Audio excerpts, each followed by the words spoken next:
I've always wanted to make one of these videos, and just a little while ago, one of the series in Shonen Jump that I did not want to read ended its run, and that was Kill Blue.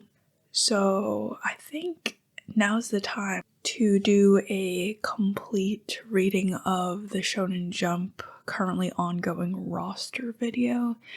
Shonen Jump is the magazine that runs some of my favorite series of all time, so I've definitely read a good number of Jump titles already, but I don't keep up with a lot of series on a weekly basis because that's asking a lot of readers. It kind of destroys the pacing, but it does contribute to the hype, which is a big part of certain series like One Piece. I'd say I probably keep up with maybe around 5 series, and 3 of those are Jump titles. The series I keep up with weekly are Sakamoto Days, One Piece, currently Ichi the Witch in Jump, and then there's other series that I kind of keep up with on a more batch-to-batch basis.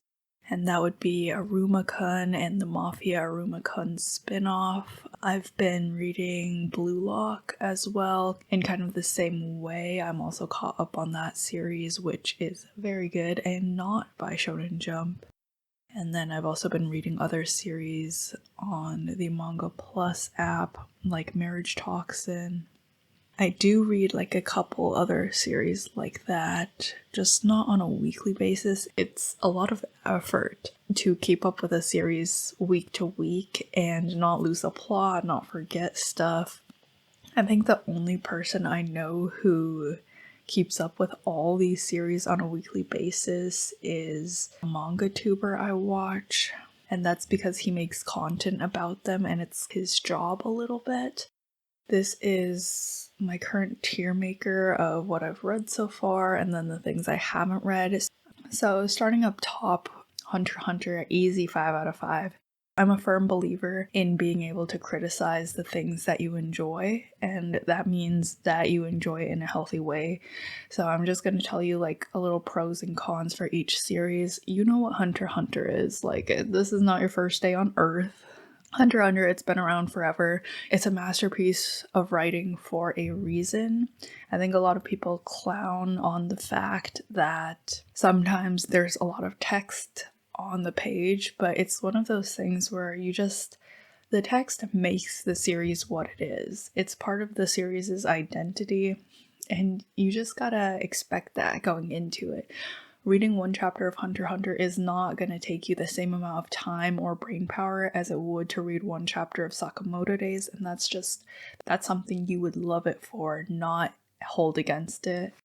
The only con I'd really say for Hunter x Hunter is that chapters take so long to come out and it's not a consistent week-to-week manga. Obviously, if you're into Togashi's work, you know why that is, and the reason is it's because of his health, his physical health, and that's deeply understandable, but you also gotta understand that does affect people's ability to enjoy the series and like stay hyped for it. There are people who do, don't get me wrong, but it's not the same sort of energy that you have for an ongoing series like One Piece. It's just not.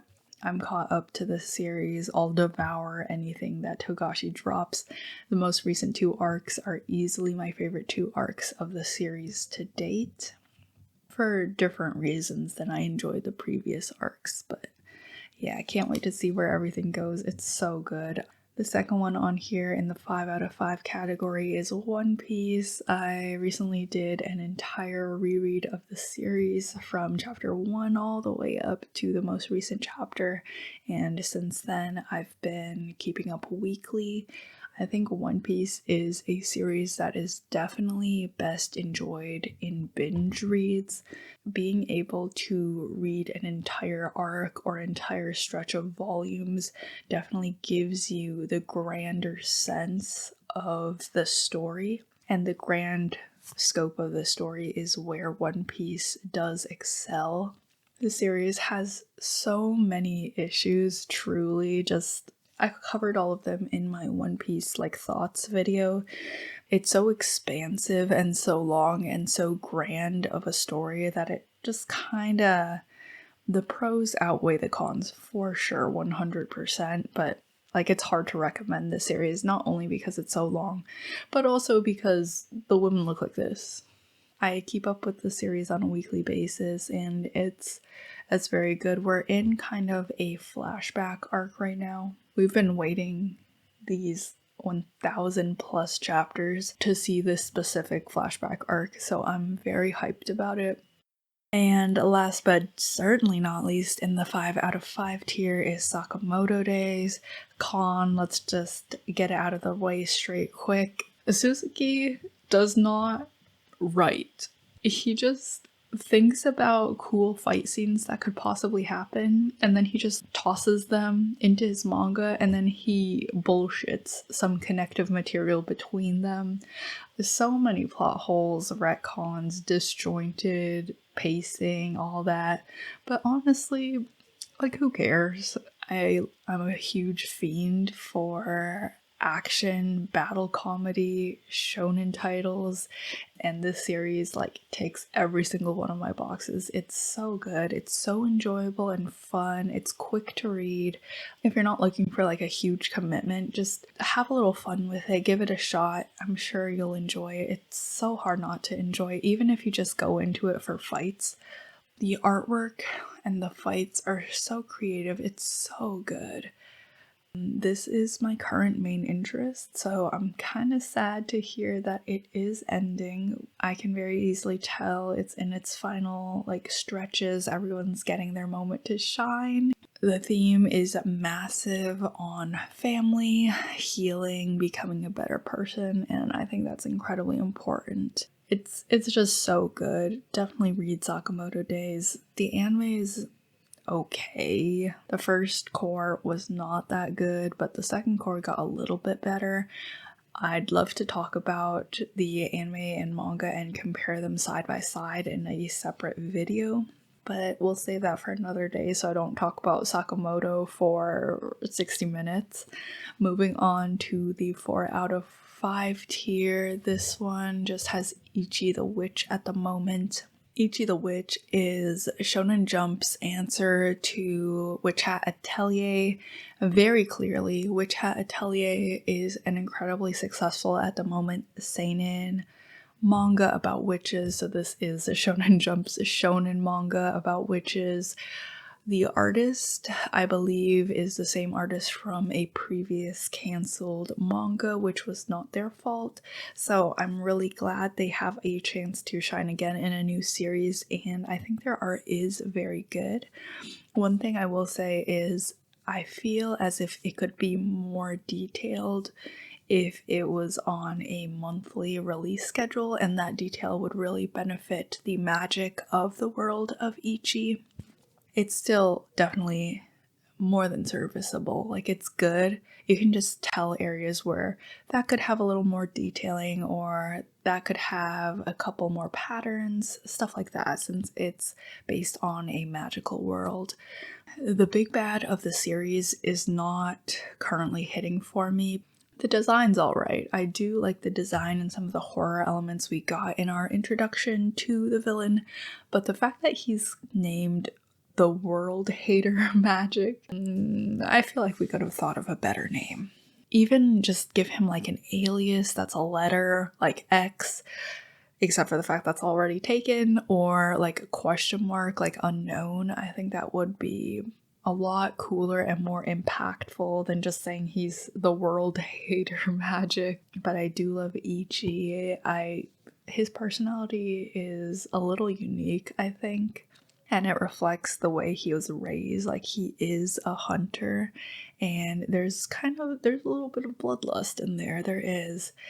I really love Descara's, her cool factor, her braids, her OP-ness, her relationship with Ichi, the mother and son thing is so sweet.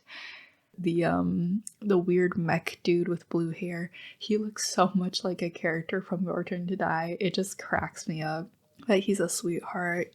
It's so difficult not to love these characters. And all these side characters too, they have such cool designs, and I can tell that there might be a little bit of depth or story behind them as well if the writer wants to explore that.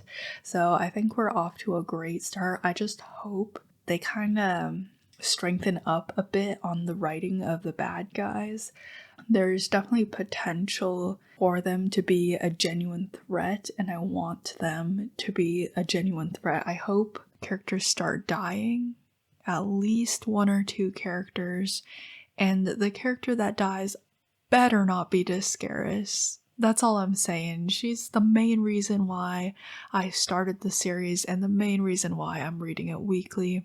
It's rare as hell to see a manga series with black characters that are anywhere near main characters, but I would argue Discaris is pretty clearly a very important character in the series, and I'm so happy that she's here. I'm so happy to have her. Hopefully the artist gets some time to draw some cool color pages. I really want to see the whole cast in cool outfits. I really want to see Discaris in like casual modern clothes for color pages. Just please explore these characters to their max. That's all I'm asking. In the 3-star category, Kagurabachi is a shonen battle manga that is kind of being hyped up right now because people really want a classic power of friendship and strength and powers battle manga to root for. And they're trying so hard not to let the series get axed. By this point, I think we're like in the clear, we're fine, we're safe. To me, the series so far has been okay. It's not bad, but I wouldn't say it's anything groundbreaking. My main hesitation on this series is the art style. So I'm on around volume 4, and there are series that I've read to the end of previously where I can tell the art style had a noticeable improvement from the beginning of the series. Demon Slayer, I think that's a fantastic example of where the author really hit his stride. Also Sakamoto Days, One Piece. I haven't really gotten to that point in Kagurabachi yet. I don't know if where we are currently in the manga, the author has gotten to that point, but I definitely feel like the art could be slightly improved. I will go back and reread the entire series in this video, but just thinking back my memories, the thing I remember most about this series is that it has a lot of potential story-wise and imagery-wise, but I really struggled to tell characters apart and feel the impact / dimension of certain things portrayed in the artwork because it kind of just felt 2D. I'm definitely struggling a little bit with it, but hopefully that improves in the future. When I get back around to this, I will talk about it more later in the video. The next one in the 3-star category is JJK Modulo. This is a spin-off sequel manga to Gege Akutami's infamous Jujutsu Kaisen. I have read the entirety of JJK, and I want to suffix that with unfortunately. People joked about this during JJK's run, but I genuinely feel like this author / artist is evil incarnate. Listen, I loved JJK, the first part of JJK, and then it just kept getting worse and worse and worse. And I don't necessarily mean quality-wise, I mean like worse for my mental health. It just kept getting more and more and more depressing. And I don't even necessarily know if it was in a good way. When things just kept happening, by the end, I feel as if the entire community was just emotionally detached from life. it really did something to the entire fan base that's on an unprecedented scale. Because what do you mean it spawned an entire subreddit that consisted solely of lobotomized humor solely to cope with the series? What do you mean the fan base started adopting crack ships of the characters with Disney princesses so they could have even the smallest drop of happiness in their miserable lives? What do you mean this cover of Sukuna for one of the most important volumes of the manga near the end of the series is a thirst trap of a tongue sticking out and him holding his hands down with like an innuendo star right there? What do you mean the very last page of the entire story, after all that pain and suffering, is a gigantic drawing of Sukuna giving the reader the middle finger? Like, I'm joking, but also look at this page and tell me not a single person working on the series, the editors, not a single one saw that page and didn't immediately think, that's a bird. That's a bird right there. Directly to the reader. That's crazy. That's crazy. And then the fact that it's not over, that somehow, for some reason, there's a sequel. Like, you just want it to be over so bad, but then he comes back, and then you go crawling back to him on your knees, ready to read whatever slop he puts out on a weekly basis. So, JJK Modulo. This series is merely written by Gege. The art is done by a different artist, which I think is completely fine because Gege's art was definitely not the reason why people read JJK. Like, it was serviceable, but let's end it there. It was just serviceable. This series, the art is very good. The artist is incredibly talented. I think not only do they draw fight scenes well, but they also draw characters well in normal, like, conversational chapters, emotional chapters. There's only one character that's giving me same face syndrome, which we'll get to it because I'm pretty sure it's purposeful. Gege back on his bullshit. The Wikipedia says it's an alternate universe story, but I think if you don't really keep up with that kind of news and stuff, you could very easily believe this is a direct sequel just some amount of years later after the ending of JJK, and that's kind of crazy. How do you go from, I don't know, jujutsu sorcerers to suddenly there's interdimensional aliens? Saying that it is an alternate universe makes it a little better. This is a limited run, so it's planned to be around 3 volumes, which thank goodness, because if this was another 10 volumes, I don't know if I could do it, guys. I don't know if I could do it. But it essentially follows Yuta and Maki's, I believe, grandchildren as they fight curses. I think they're still fighting curses and playing like ambassador to this alien guy so the aliens don't get mad and destroy the planet. It's still very early on in the story, but that's what I'm getting so far. I love the main 2 characters. The aliens are kind of throwing me off. Does it seem like something that could be handled well, potentially? Yes, so we'll give it a little bit more time. It's okay, we got this. We're not going to have a mental meltdown, even though... Okay, so this main alien guy that we got introduced in the first chapter is very Yuji Itadori-esque. He has a third eyeball, which it's an extra body part on part of his face. He has black markings on his face. He has kind of like a ditzy, cheery personality. And then in chapter 2, we meet his brother, who looks exactly like him, but he's more gruff, and he's probably more powerful and wiser. Like, I'm not gonna say it, but is this really an author you would trust to create a series that's completely free of bullshit. Like, I'll leave it there, but also, you know, this is a manga by Gege when the first page of the first chapter features Yuta's lobotomy gojo scars. Let me move on before this takes all day.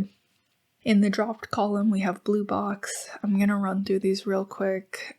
This is very shonen rom-com energy. I read the first volume of the manga and I could clearly see that the target audience was not me. Maybe I would have liked this years and years ago when I was in middle school, because back then I was a fan of other shonen rom-coms like Yamada-kun and the Seven Witches. What's the one where the guy has the lock and then the girls have the keys? I love that back in the day, but I don't think they'd hold up nowadays to my current tastes. The target audience is like middle school boys, and the female character is very dream girl. Obviously it's longer, maybe they have more character depth now, but it's just not the kind of story I'm interested in at the moment. Hima Ten is a newer-ish series. I read the first couple chapters and dropped it immediately because panty shot in the first 2 chapters of the manga is crazy. Like, no, I can already tell that's not for me. This one is Shinobi Undercover.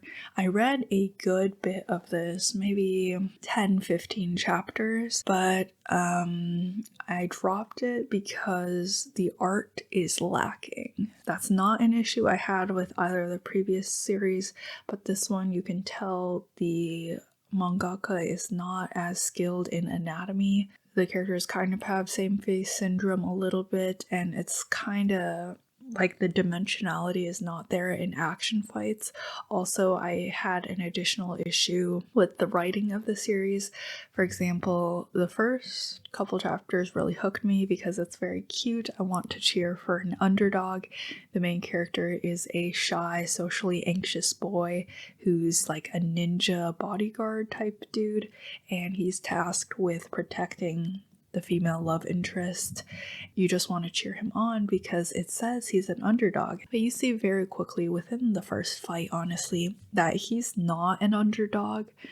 He's extremely overpowered. Everyone likes him and wants to be his friend. I still think the characters are very sweet, but I did not like that his coworker also fell for him immediately. I like the premise of the story, but the execution's just not really hitting. This next one's Odor of the Flame. This one kind of makes me sad because the art style is very good. I believe this is the same artist who made Red Hood, that one-act manga about stories. I haven't read that one yet, but the art style of this is extremely pretty.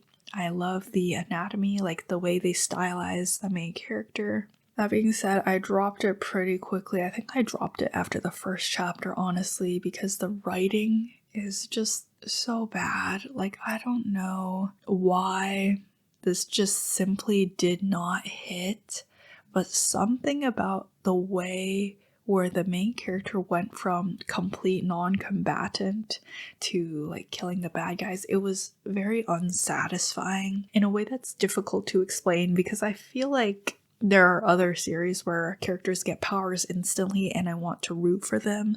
In Kaiju number 8, Kafka gets his powers pretty quickly and you just want to root for him the entire time. This one, something about it, it's just not hitting, and it's definitely the writing, it's not the artwork, but I feel like it's probably getting axed soon. This is a more recent one. This is Kadegami. Sometimes I feel like people are mistaken. They don't really understand what it means when people say they have a mommy kink. There's mommy kink, and then there's just straight up problematic energy incest. I don't know. This one icks me out. First chapter, immediately I was like, there's no way they're gonna go that route, right? Because she basically raised him from the time he was a little boy. Also, the proportions are... I like busty characters, but when I say mommy, I mean Makima from Chainsaw Man. I don't mean... I will not be reading any more of that. Hey guys, I'm back after reading Robocco for the first time. I was originally planning to just read 5 chapters, but surprisingly, it ended up actually being pretty good. Obviously, Robocco is pretty infamous for it being a gag manga series, so that just means it's kind of like absurdist humor and really focused on the jokes. Typically, I'm not super into gag comedy, but I actually found some of the jokes funny. They really got me with some of them. For example, this random panel, for some reason, I could not explain to you why, but inside Robocco's elbow, there's Benjamin, Prince Benjamin from Hunter x Hunter. Like, I don't know why that just got me, but it was just put in the middle of a random chapter, and that's like a lot of the comedy in this series. I believe there's like 1 or 2 slots in the magazine that they try to keep filled with either gag or mainly comedy series, and I think that's an incredibly smart decision because sometimes you just really need a smile. People read manga to escape from reality, from their tough jobs, from stressful school life very commonly, and I think it's really smart that they keep these comedy series in here. The humor is definitely hit or miss, like some chapters are definitely better than others and some jokes are better than others. For example, I'm really not a big fan of like the perverted humor or Robocco flashing her panties, but aside from that, like a lot of these jokes unfortunately hit for me, as well as the fact that since this gag series, which is a parody series, but they are running in Shonen Jump, they're allowed to just straight up use names of other manga series. They're able to randomly like talk about Shueisha and stuff like that. Like there's been multiple references / straight out statements of names of other Shonen Jump manga, Shonen Jump characters, the meta editing aspect of the manga industry itself. And I think that adds a lot to the series because, for example, when you're making those kind of jokes with your own friends, you're not self-censoring, right? Like, just being able to say stuff freely without censorship adds so much impact, and that's so deeply important. So I'm glad that I've been loving it. I'm on chapter 25 right now, and I probably will continue to read this entire series. The volume covers are really funny too because they're parody covers of other Shonen Jump series. So, for example, volume 11 of Me and Robocco is a Hunter x Hunter parody, one of my favorite Hunter x Hunter cover types, which is like the chibi blobs. Volume 14 is the Robocco parody of Sakamoto Days, which I love as well. It's the parody of the Now cover, which is definitely one of the coolest covers of Sakamoto Days. Not the coolest, but one of the coolest. This surprised me with how much I love this series. It's not 100% perfect, but sometimes you just need a smile. I'll rate it 4 out of 5 so far.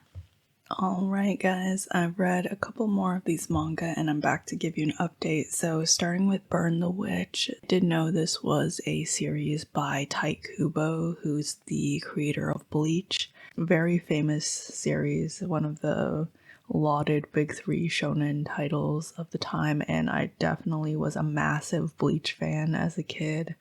So I was looking forward to this.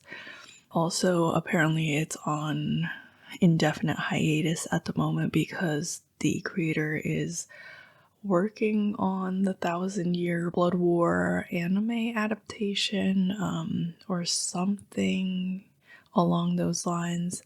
I have not yet watched the anime, but I have read the complete original manga.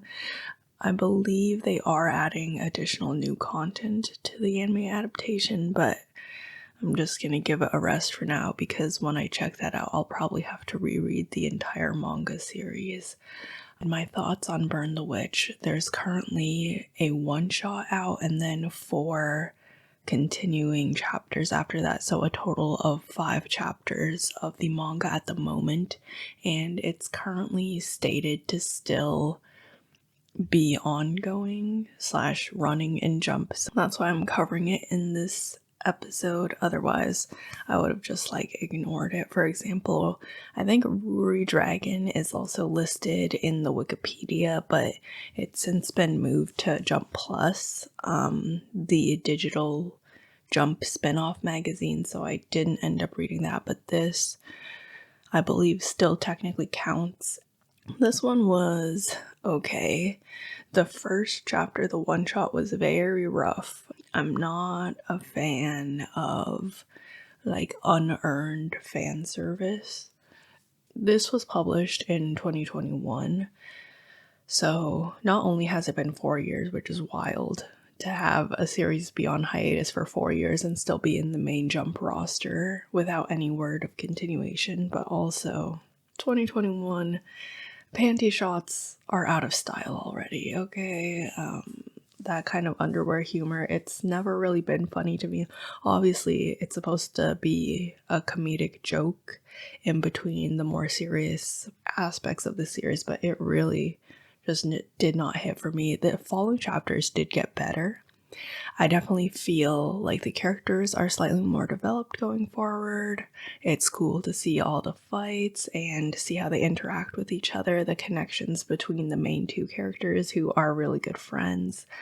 And I really, really loved the monster design in this series. The monsters are called dragons, but put that in quotation marks because dragons just means like any assorted type of monster. In fact, some of them actually remind me more of the witches in Madoka Magica than dragons. I love me some body horror, so that definitely was a plus for the series.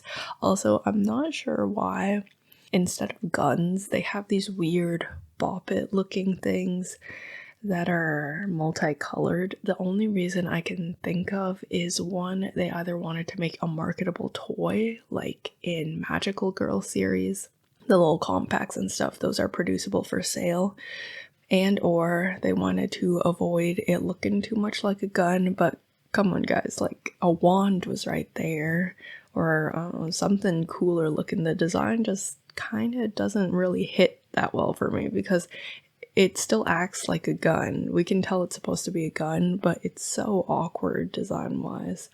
I definitely think the series has potential though, and whenever it comes off hiatus, I definitely would be reading more of it. Moving on to the next series, I checked out Elusive Samurai. I dropped this after one chapter. This is by the same creator as Assassination Classroom. The biggest strength of that series was some of the unique character designs, and the overall premise was pretty cute. This is a historical shonen battle drama series, and not only is that not really up my alley because it's like kind of sort of non-fiction historical, but also I feel as if the artist's art style and a sense of humor doesn't connect as well with this series as with the premise of Assassination Classroom, where he could have just gone all out and did whatever he wanted to for the humorous aspect. For example, in this first chapter, the main characters, he lives in the capital, so he's kind of a wealthy heir to the shogunate, but his entire network of people that he knows / knew from childhood gets slaughtered. And then the author tries to pull out these gag comedy faces with the bulging eyes and the scary sharp teeth, and I don't know, it just, the tonal disconnect is kind of crazy to me because this series also strives to be educational a little bit for the history of this era of Japan. The overall effect is a very strange clash of tones that did not hit for me. Also, there are some anatomy issues that just kind of made it look stiff. And thirdly, I almost wonder if there's a slight bit of political propaganda of some kind in here. Like, I don't have the historical cultural context to be able to tell exactly what's so off feeling about depicting the government of a nation like this. but there's definitely something a little bit there, which is why I think it's definitely tricky to do historical fiction. You got to be very careful with that kind of stuff because pop culture does affect people's perceptions of the government policy and the way they interact with that in their real lives. Next up is Witch Watch. I tried watching the anime adaptation for this a while back. I'm not sure why I stopped watching it, but I think it didn't quite hit with me. The manga I actually liked. It's kind of a rom-com, high school rom-com with a slight bit of a twist, which is the female lead is a witch, so she can do magic and cause all sorts of gag comedy hijinks. This was very cute. The biggest part of why I liked it was the main guy character is kind of a Chad. He's responsible, he's protective, he's strong, he's caring. Something about that is just very sweet, and I feel the chemistry between the two of them like instantly. I don't know if it's necessarily romantic chemistry, though that's probably the direction the series is going towards. He cares about Nico, and that base level of care is definitely something I want to see in any series that's gonna promise a romance plotline. And I really love the way that this started out. I think I'm at like chapter 20 already because I couldn't stop reading it. The next one I checked out was Nue's Exorcist. Chapters 1 and 2 were actually not too bad. They weren't amazing, but I think there definitely was some promise for a shonen series in them. I dropped it at chapter 3 because they had their first panty shot and I kind of got the sense of where the series was going to go. Like, I don't want to see this guy gather a harem, okay? I really don't. I don't need to see super busty high school chicks fall all over him and like his head to end up in their chest and all that stuff. Now that I'm a little bit older, I have such a low tolerance for BS. If you grew up with like manga in elementary or middle school, you know we were exposed to so much of that fan service, so much of that BS type stuff. But now that I'm older, it's like I just don't even want to see it, like, at all. And there are so many manga out there that don't even contain a drop of that kind of stuff. So it's just not worth it. And then the last one I checked out in this batch was Ekiden Bros or something. It's the running one. And I also dropped it after one chapter because one, the art style is very ugly, and that's subjective, by the way. It's just my personal opinion. 2, I am not a fan of where the writing is going already. This is the same reason why I dropped the series Wand Dance. The main character is supposed to be cheered for as an underdog. You cannot have them be perfect, amazing, number one the first time they attempt an activity. It's possible to write OP characters and it's possible to write underdogs, but this is not how you write either of those characters. I would not recommend this for anyone. It's truly one of the worst new manga I've read since Hakutaku, and that one was very, very bad. I checked out the brand new, this is the newest series in the magazine, rom-com called Somebody Hertz. I believe this was based off of a Gold Future Cup winner or some kind of one-shot winner from a contest that Shonen Jump hosted. So they reworked the one-shot and they made it into this series. It is a radio comedy series about like one-liners and jokes and kind of like stand-up humor a little bit. The art style is very cute. I think it's adorable how round and soft the main girl looks, and then the main guy just looks like a ditzy sweetheart. Humor is subjective, but I have not found a single joke in this series humorous at all. I don't know if it's just me. Like, I laughed at Witch Watch and Robocco, so I don't think my sense of humor is broken. But I'm gonna put this panel on the page, the last panel for chapter 2. And like the entire manga is filled with weird lines like this, and they want you to think that it's like super funny. I don't know if the humor is just not translating. Are these language puns in Japanese that just have been lost in translation? But look at this. The main character says, "Huh, you wanted to know a little more about me," because they're challenging each other and they're trying to develop their relationship. And then she says, "Okay, my favorite pizza is large." And then the main guy says, "That's a size, not a type." Is that funny to you? I am gonna drop it because I'd rather read something else that I do find funny. But I will say the art style is very cute, and I am cheering them on.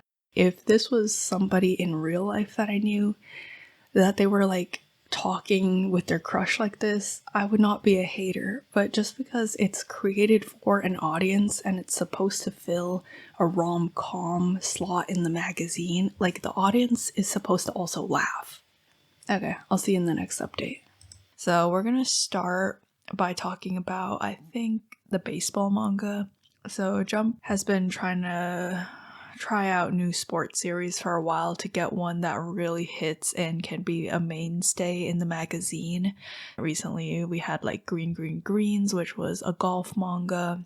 And then we had Jump's attempt to create a Blue Lock rival in Embers. Embers was not good. And then this one is about baseball. This series is actually good. This series is actually really good.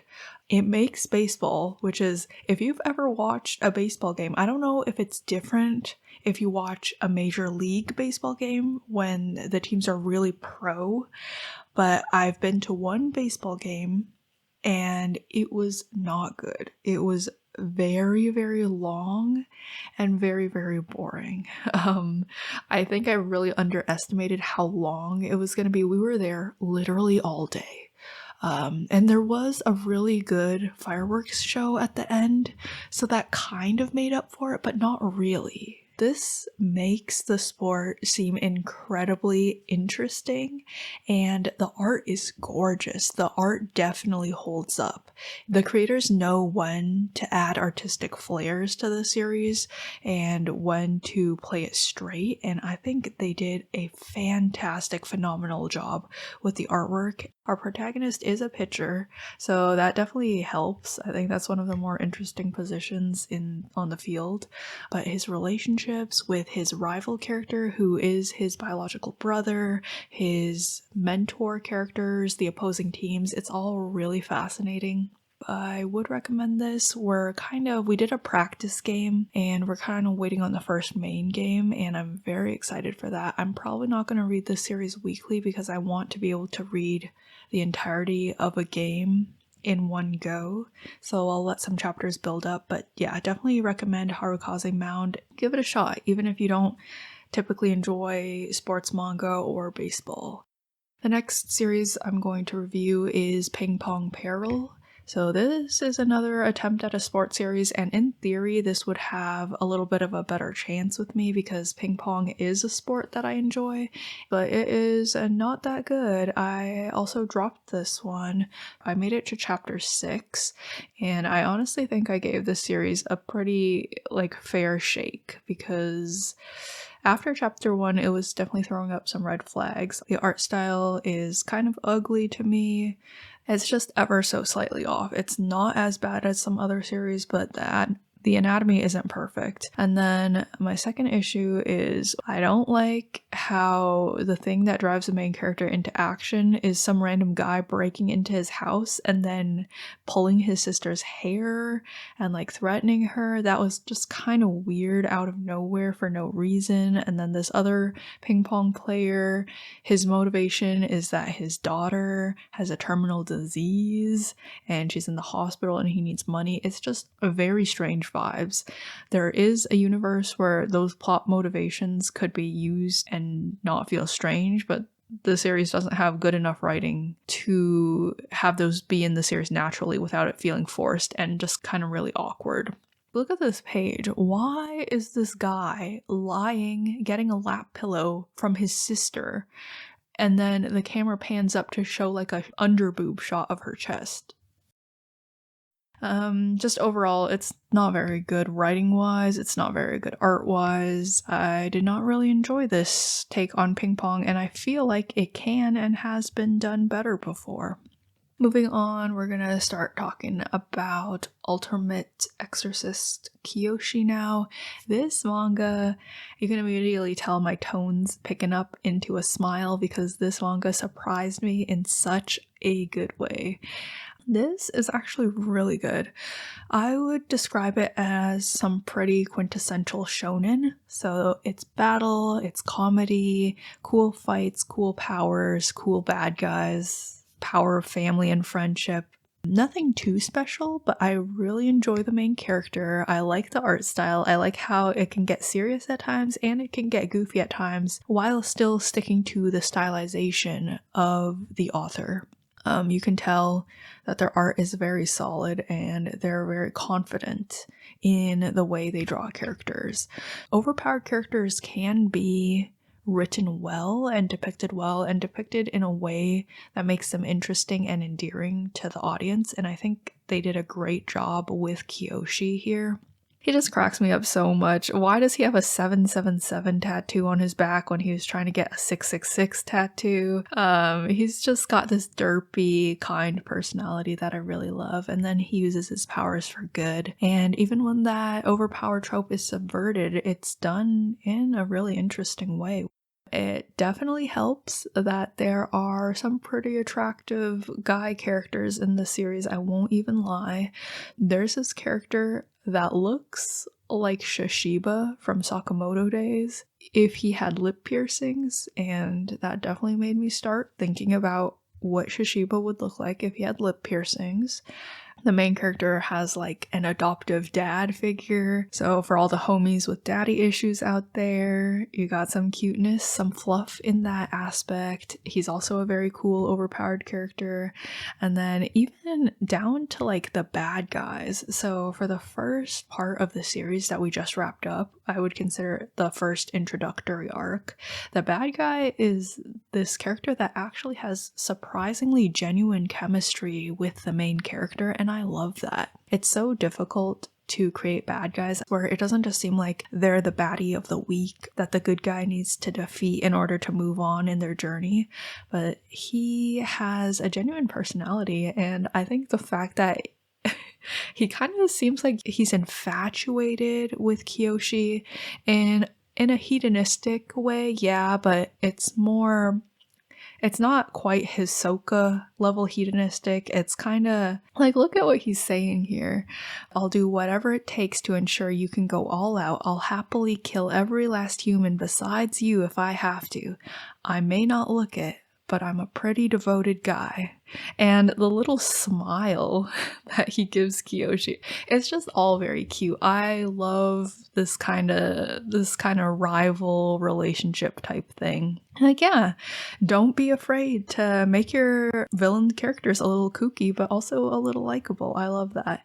I do have 1.5 points of critique for this series, which is one, this series does not have well-written female characters / almost any female characters. There are like 2 of them so far that we've met, and both of them for some reason fall in love instantly with the main character, which is kind of weird because one of them is a full-grown adult and this guy's like a kid. It kind of gives like the author doesn't know how to write women, and the only women plotline he knows how to write is romantic, but it's like in a shonen romantic type of way where it's like wimping out on the actual romance. It's bizarre. I don't like this character at all, actually. I don't like her backstory. I don't like the way she's weaker than her male counterparts on the same squad. Kind of gets beat up in the only fight we get to see her in, and then immediately resigns from her position. Like, bro, they could have just cut this character out of the series completely and we would have been fine. Going forward, I'd like to see some better written female characters, or just stop trying, you know? Just Just go with guy characters, it's fine. He clearly writes them a lot better. But yes, so this story just started a brand new arc where we're going to explore hell. So I'm very excited for that, and we're already off to some crazy fun misadventures. I just love the atmosphere of this series in general, and I think if they had some better promo artwork / some better manga covers, this could be like the next greatest hit. It's such a fun, casual, lighthearted atmosphere with like some spikes of cool in it, and sometimes that's all you need when you just want to read a good battle shonen series. And then the last series that I hadn't tried at all yet, but I knew I was gonna love, and I proved myself correct, is Akane Banashi. Akane Banashi, I think, is very unique in terms of the current roster of shonen series in the magazine, in which it definitely feels a lot more grounded and slightly more mature than most of the other series. Akane Banashi is, I would consider, a sports type series about a traditional Japanese art form called Rakugo, which is essentially stand-up comedy storytelling a little bit.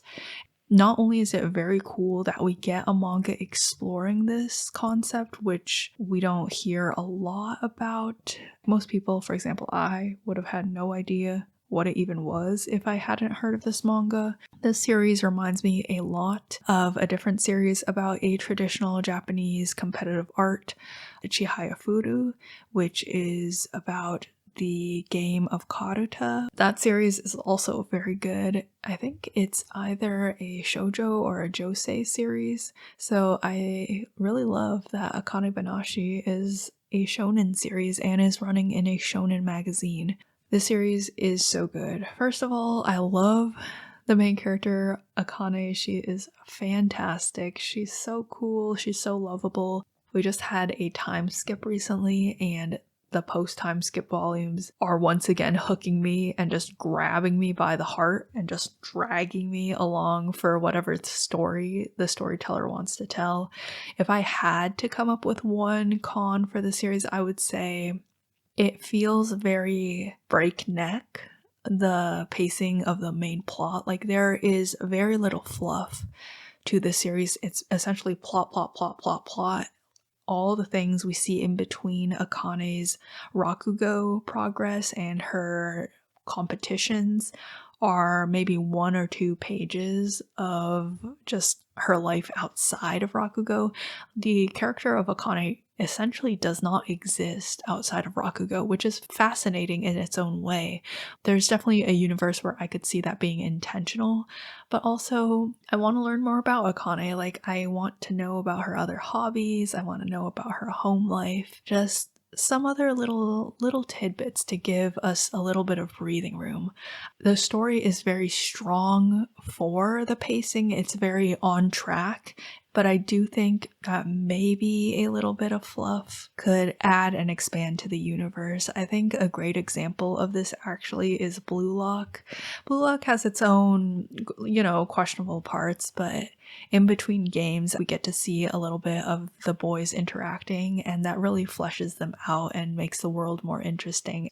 I'm not sure how else to convince you to give it a shot, but I will say, for me personally, I knew I was going to enjoy Akane Banashi. So I was letting the chapters build up, and I binged through all 177 chapters of Akane in one day, and I will be reading it weekly now. We're currently in the middle of one of Akane's biggest performances, and I won't lie, I don't 100% understand what's going on. Like, I get it in theory, but I don't really understand what the character is changing about her performance to accomplish this skill in real life. But honestly, it doesn't matter. The vibes are so good, and I can't wait to see her win, hopefully, this competition. Okay, last but certainly not least, let's talk about Kagurabachi. Before this video started, I had already read a couple volumes of Kagurabachi. I got to the middle of the auction arc, and after catching up, I do think the series is getting better and stronger storytelling wise. As of recording, we're at chapter 96, but personally, I don't know if it's getting better art wise. If you're reading Kagurabachi and you're caught up, you know that chapters 95 and 96 were essentially thumbnails. 96 especially, there are very few finished panels in the entire chapter. It's just sketches, which it's really rough to see that. I wish the magazine would have just let him have a break week. The creator had other stuff going on, like interviews, he had to do the color page, but it's kind of sad to see a chapter that's entirely thumbnails, because this chapter, 96, contains some of the coolest shots we've ever gotten of one of the characters, Azami. Essentially his first real showcase of his skills, and I would have loved to see that, especially that double spread page at the end. I would have loved to see that rendered.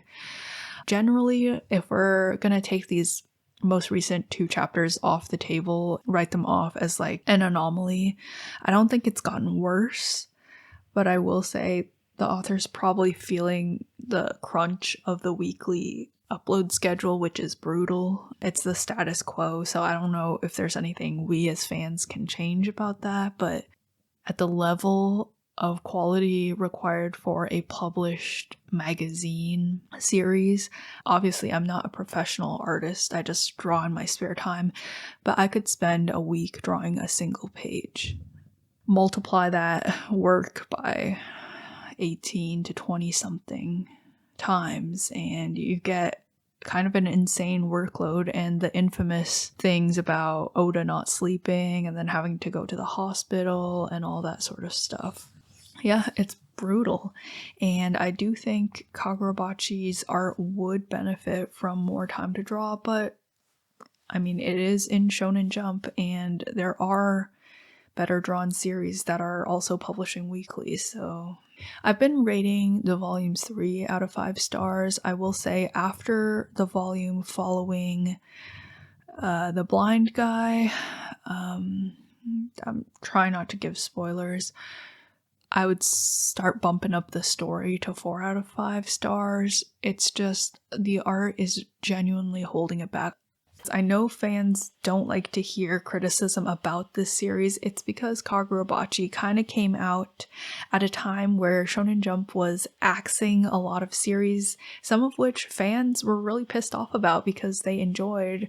I'm remembering Ayashimon in particular, and they just really wanted a series to latch onto and hype and be able to read, without whoever has the power at Shueisha canceling it.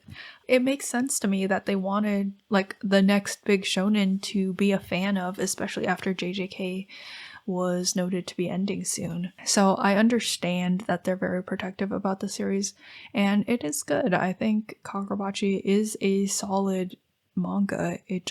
There is room for improvement. So I have the tier list pulled up on screen right now. I'm going to run through it real fast. Drop tier, worst to best, we have Ekiden Bros, Ping Pong Peril. These 2 series are really bad. Kadegami, honestly, if you're a fan of boobs, I feel like there are better series that you could read.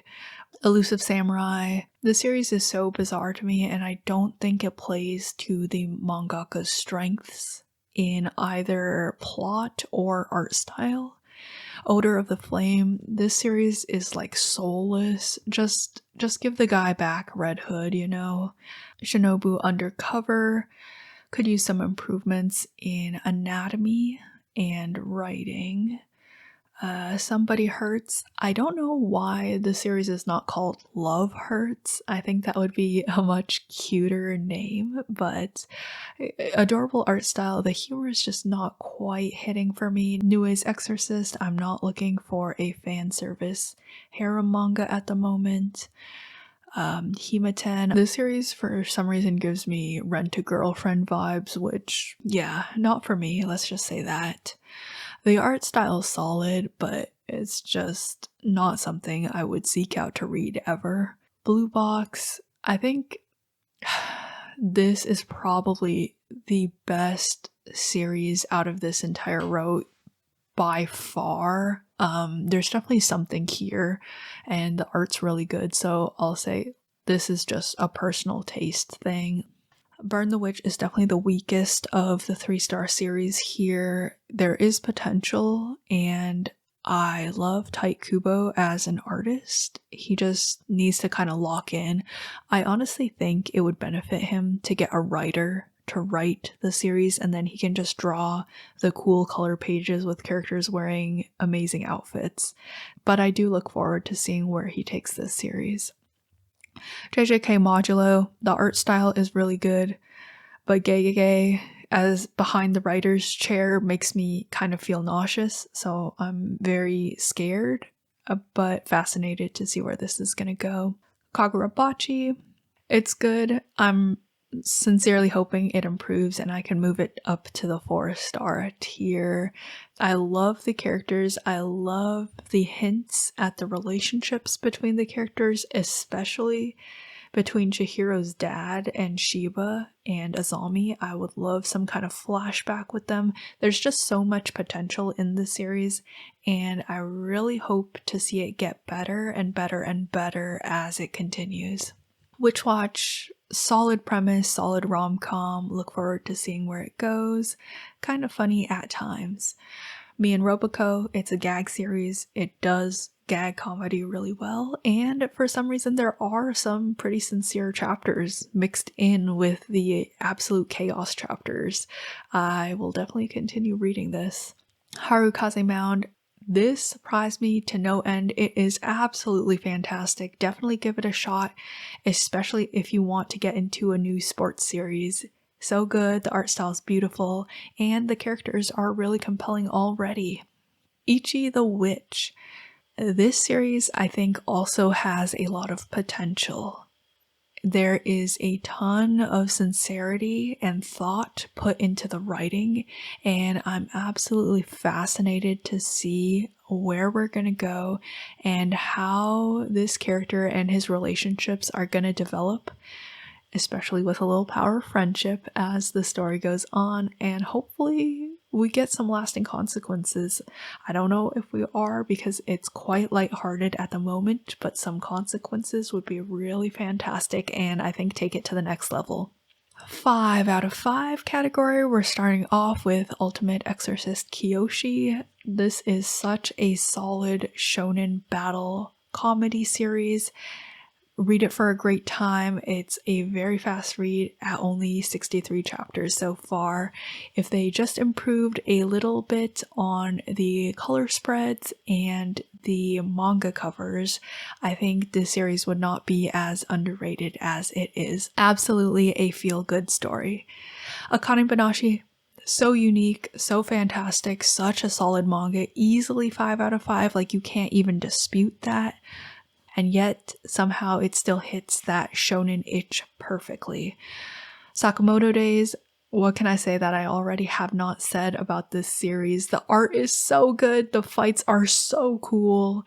Just sit back, read, and enjoy. Fantastic series, just don't come for absolutely solid writing.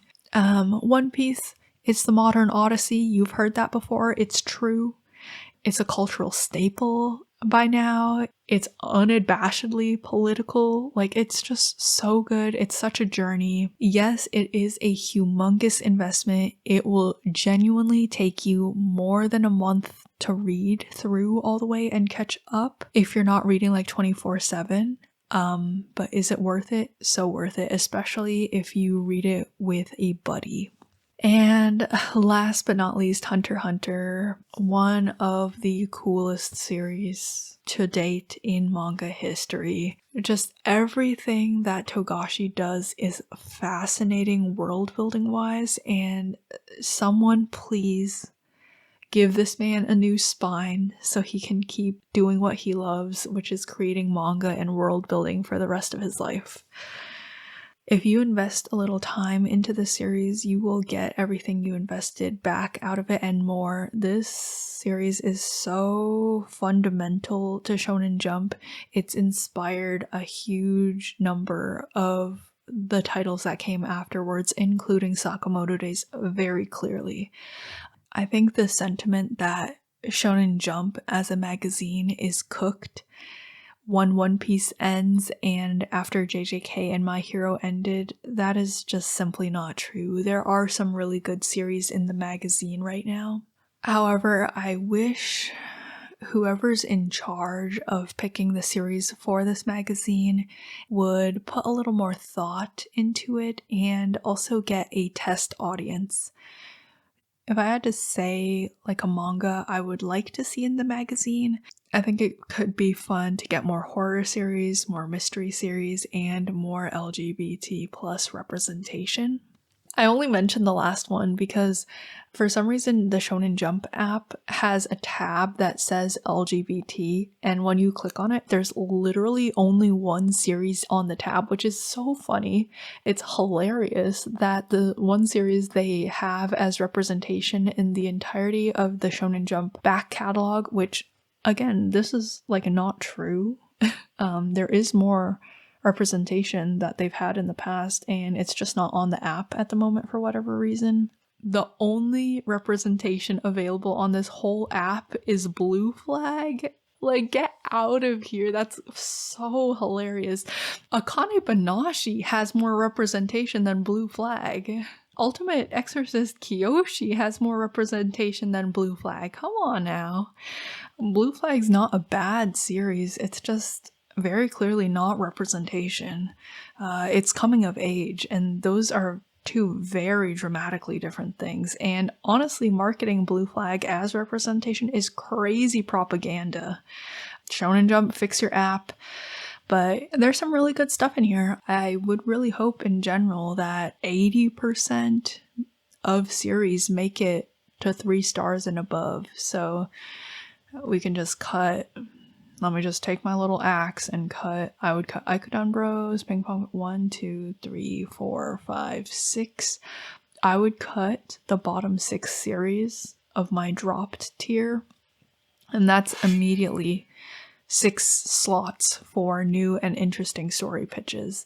In conclusion, I think this was a fantastic and really fun reading challenge. If you've ever considered doing something of this sort, definitely give it a shot. You'll find some series really surprise you, and you'll maybe even find your next favorite read. Shonen Jump's a magazine that's very easy to read. This is why I think it's one of the magazines that Western fans really gravitate toward. Other magazines don't have a free app where you can read all the series weekly, essentially the second they release in Japan. Accessibility, accessibility, accessibility. If your series is accessible, it opens it up to such a wider fan base than you would have otherwise. For a lot of the other series I'm reading, they're either just as good or perhaps even better than some of the series in Jump, but it's just such a pain to read the series and keep up to date on a weekly basis because you have to wait for the scans, you have to wait for the scanlations, you have to go hunt them down on shady websites online. It's just such a hassle, the barrier of entry of reading those series. So I love that Shonen Jump is making it accessible. I know I haven't uploaded in a while, but if you watched all the way to the end, thanks for watching. Appreciate it. Give Ultimate Exorcist Kiyoshi a shot. I think you'll like it. Alright, see you next video.